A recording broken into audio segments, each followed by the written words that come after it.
अगला सवाल हम लेंगे मुंबई महाराष्ट्र से। महाराष्ट्र के माननीय मुख्यमंत्री श्री देवेंद्र फडणवीस जी भी इस कार्यक्रम में उपस्थित हैं। अगला सवाल मुंबई महाराष्ट्र से।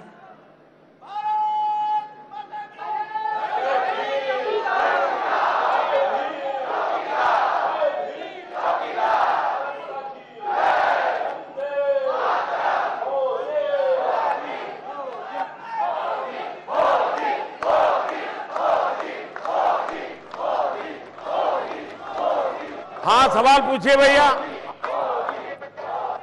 महाराष्ट्र मुख्यमंत्री जी को हमारा नमस्कार।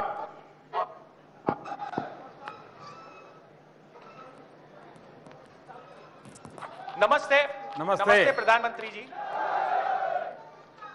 मैं सीए अजय दवे हूं। मुंबईमध्ये आपलं स्वागत आहे। धन्यवाद। एक धन्यवाद देना चाहता हूं। पहले आपको धन्यवाद देना चाहता हूं।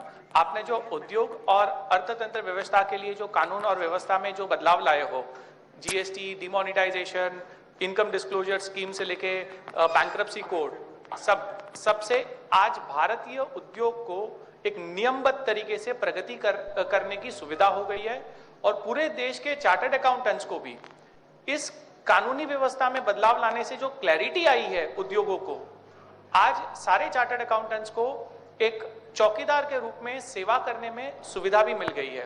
सो धन्यवाद। प्रश्न सर,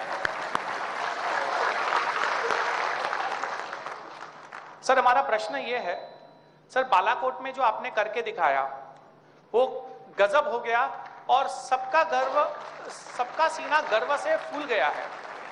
मित्र परिवार सबको एक गर्व की भावना है और पूरे देश में आज एक ऐसा लग रहा है कि सालों बाद किसी ने भारत का दम दिखाया।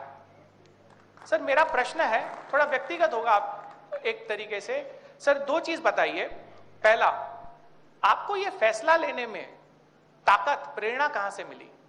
और दूसरा, आपके मन में क्या यह विचार आया एक क्षण के लिए भी कि यदि इस ऑपरेशन में कोई चूक हो जाती तो आपके राजनीतिक भविष्य का क्या होगा? धन्यवाद सर।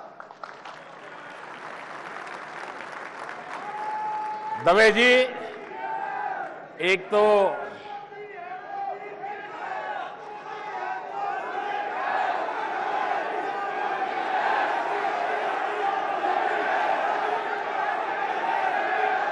दवे जी, आपने अपना बात की शुरुआत में किया कि बालाकोट मैंने किया। जी नहीं, बालाकोट मैंने नहीं किया है, देश के जवानों ने किया है।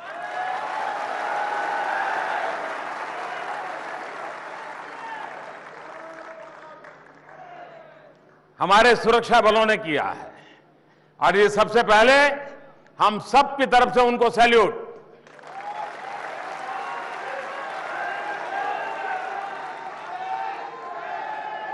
जहां तक निर्णय का सवाल है, देखिए, इस देश में आपने ढेर सारे प्रधानमंत्री या देखे हैं या उनके विषय में सुना है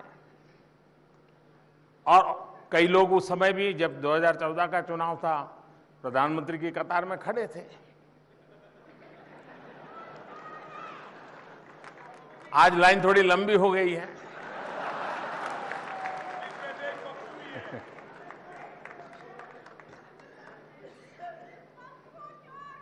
अगर मोदी अपने राजनीतिक भविष्य का सोचता, ऐसा होता तो ऐसा होता, ऐसा होता तो ऐसा होता, तो वो मोदी नहीं होता।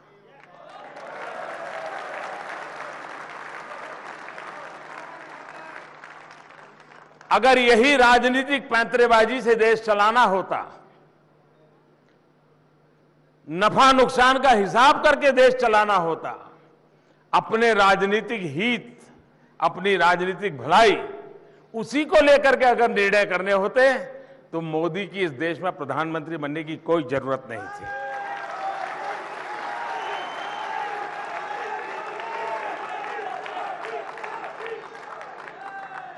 बहुत सारे लोग हैं 70 साल तक चलाया है। मेरे जैसे व्यक्ति की क्या जरूरत है?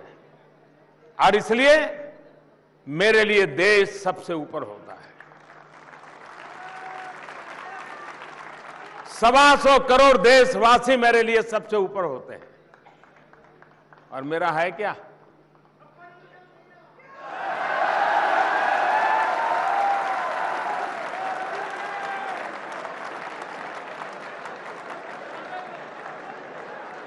आगे पीछे कोई चिंता नहीं रखी है। दूसरा,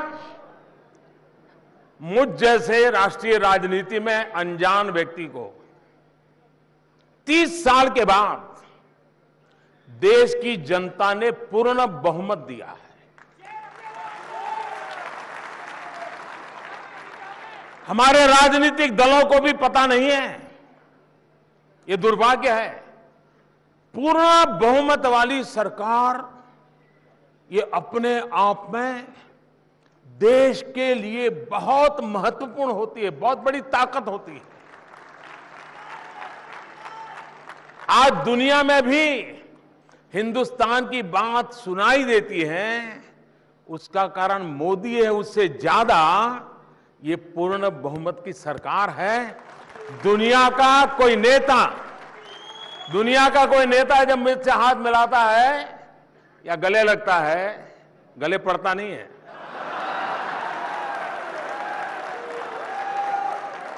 तो उसको मोदी नहीं दिखता है। पूर्ण बहुमत वाली सरकार, उसके माध्यम से 125 करोड़ हिंदुस्तानी दिखते हैं और तब जाकर के बराबरी की बात होती है।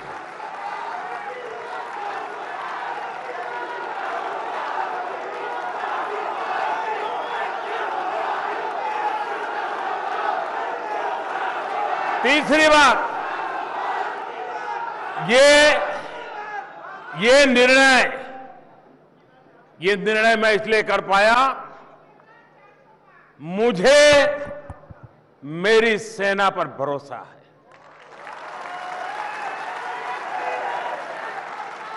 उन्हें छूट दे पाया, इसका कारण यह कि मुझे उनकी डिसिप्लिन में भरोसा है कि वो कभी वैसा काम कभी नहीं करेंगे जिसके कारण मेरे देश को नीचा देखने की नौबत आए। इसलिए उनके सामर्थ्य पर भरोसा और उनके डिसिप्लिन पर विश्वास, इसके कारण उनके हाथ में इतना बड़ा निर्णय देने की मुझ में ताकत थी।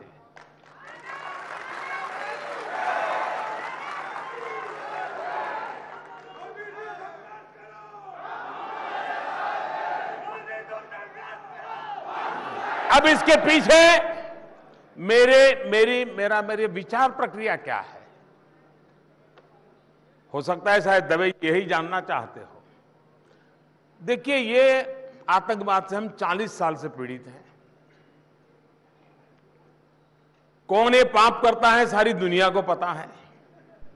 रिमोट कंट्रोल कहां है सबको मालूम है।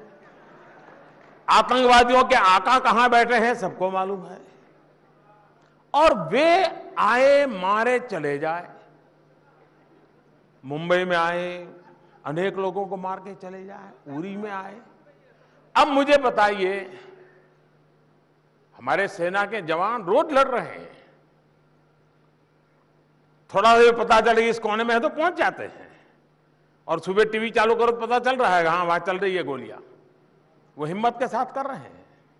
लेकिन ये कब तक चलेगा? और तब मैंने तय किया कि अब ये जहां से कंट्रोल होता है, खेल वहीं खेला जाएगा।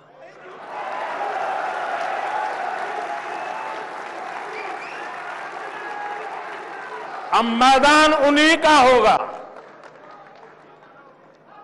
मैदान उन्हीं का होगा।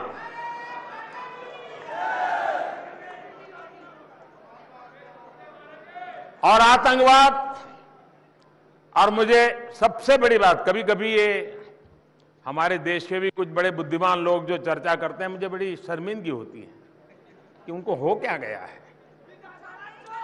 आखिर पाकिस्तान बालाकोट की घटना, उसके बाद भी उसके तो अभी भी उनके एयर स्पेस शायद अब खोलना शुरू किया है, 1.5 महीना हो गया। अब उनको लगा है शायद मोदी चुनाव में बिजी हो गया है तो शायद कुछ करेगा नहीं। मेरे लिए चुनाव प्रायोरिटी नहीं है जी, देश प्रायोरिटी है।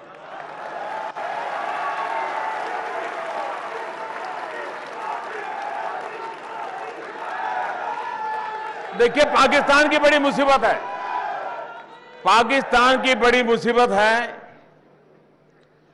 कि अगर वो कहे हां बालाकोट में कुछ हुआ था, तो इसका मतलब स्वीकार करना पड़ेगा उनको कि यहां टेररिस्टों का कैंप चलता था। आज तक वो दुनिया को कहते आए हैं कि हमारे यहां कुछ नहीं है, हमने ऐसी जगह पे वार कर दिया कि अब उनको उसको छुपा रहना ही बनता नहीं है। आपने देखा हो 1.5 महीना हो गया किसी को जाने नहीं देते, और हमें कुछ लोग बताते हैं कि फिर से उस सारे इलाके को रिकंस्ट्रक्शन किया जा रहा है और उसको एक ऐसा रूप दिया जा रहा है, वहां बच्चों का स्कूल चल रहा है, ताकि दुनिया को ले जाकर के दिखाया जाए कि वहां कभी टेररिस्ट कैंप था ही नहीं। लेकिन अब वो ऐसी जगह पे वार हुआ है, इसके कारण ये सिद्ध हो चुका है कि पाकिस्तान में टेररिस्ट कैंप चलते थे। और इसी ने पाकिस्तान को सबसे ज्यादा परेशानी, कितने लोग मरे उससे नहीं है, वो तो प्रॉब्लम वो सॉल्व कर देते हैं।